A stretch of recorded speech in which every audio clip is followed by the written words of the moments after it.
अस्सलाम वालेकुम रहमतुल्लाहि वबरकातुहू। तो नाज़रीन, आज हम आपके सामने में एक नए सबक के साथ हाजिर हुए हैं और आज के सबक का ताल्लुक रे के साथ है।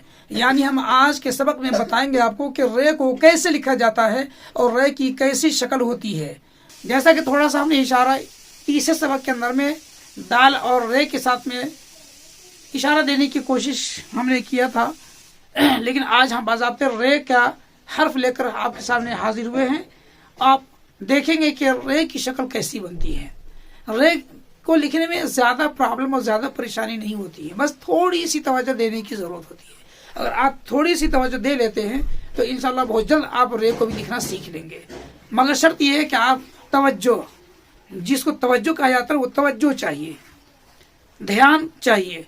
अगर पूरी तरह ध्यान के साथ अगर आप हमारी इस तहरीर को देखेंगे तो आप लिखने में प्रॉब्लम नहीं होगा। जैसे कि हम आपको बता रहे हैं कि रे को यूं समझे कि हमने अलिफ को थोड़ा सा टेढ़ा करके लिखा है। हमने अलिफ को टेढ़ा कर दे दिया। आप जानते हैं कि अलिफ हमने इसे लिख लिया था तो ये अलिफ सीधा लिखा जाता है, लेकिन हमने अलिफ को थोड़ा सा टेढ़ा कर दिया है और टेढ़ा करने के बाद नीचे से हमने यूं मोटा कर दिया तो ये आपके सामने में रे बन गया।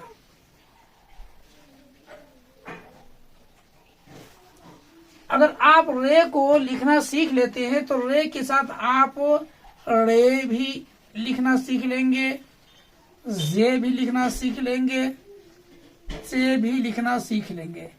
गोया एक हर्फ को सीखने से 3 अलावा उसके हुरूफ आप सीख लेते हैं। चलिए अब हम आपको बड़े हुरूफ में लिखकर दिखाते हैं कि रे की शक्ल कैसे होती है। देखिए मैं अलिफ को लिख रहा हूं,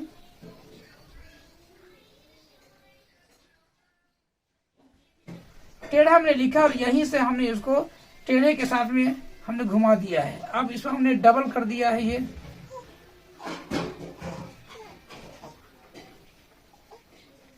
सामने देख रहे हैं कि ये रे है।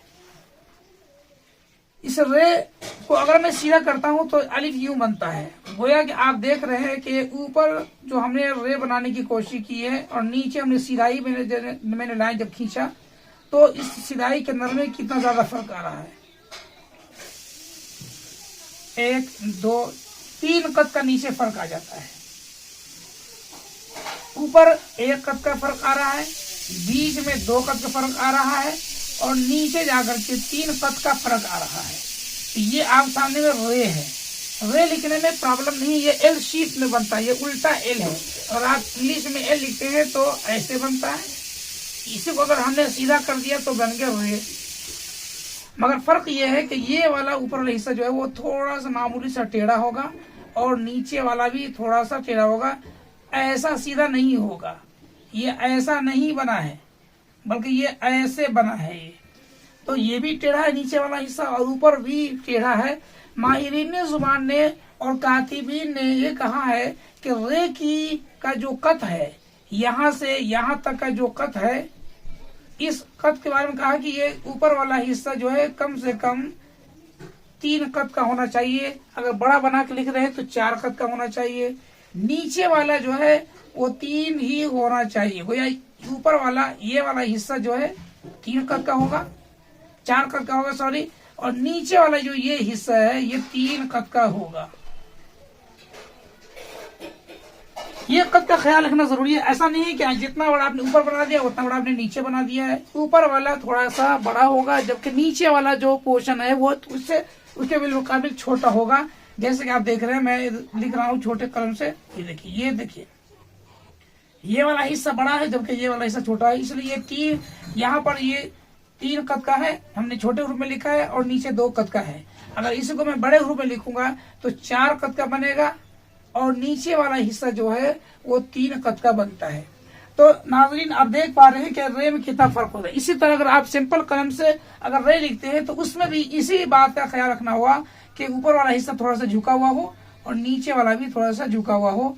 ऐसे अगर कोई ऐसे रे को लिखता है तो ये रे ऐसे लिखने से रे तो बन जाएगा, लेकिन इसमें जो खूबसूरती होती है, जो नजाफत होती है, ये नजाफत और खूबसूरती इसमें नहीं दिखाई देगी।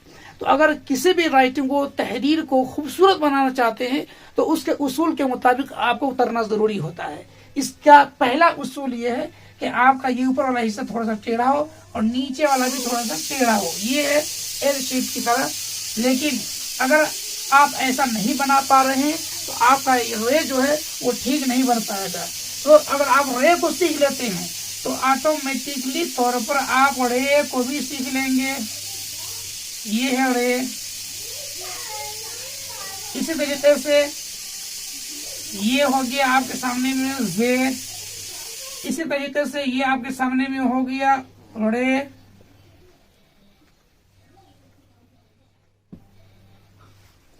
तो इस तरीके से आपने एक रे को सीखा तो आपने अलावा 3 हुरूफ को और सीख लिए, क्योंकि इन तीनों की शक्लें एक जैसी है, सिर्फ नुक्ते का और तो का फर्क है। अगर तो डाल देते हैं रे पर तो रे बन जाता है, अगर इस तो को हटा देते एक नुक्ता डाल देते तो जे बन जाता है, और अगर इसी रे पर 3 नुक्ते डाल देते तो से बन जाता है। तो कहने का मकसद ये है कि आपको अपनी तहरीर में खूबसूरती लाने के लिए, नज़ाफत पैदा करने के लिए उस हुरूफ को उसूल के मुताबिक लिखने की कोशिश कीजिए, प्रैक्टिस कीजिए। इंशाअल्लाह आप बहुत जल्द उस मुकाम पर पहुंच जाएंगे जिस मकाम पर लोग तहरीरों को देखने के लिए तड़पते हैं और शौक रखते हैं। तो आज का सबक इतना ही, और आज के ये सबक अगर आपको समझ में आ गया हो तो शेयर कीजिए, लाइक कीजिए और अपने दोस्तों अहबाब को भी दिखाइए। अल्लाह ताला आपको बहुत जल्द अपनी तहरीर में नज़ाफत पैदा करे और आपको अल्लाह ताला हमेशा खुश खुर्रम रखे। तो तब तक के लिए आज का सबक इतना ही, तब तक के लिए खुदा हाफिज।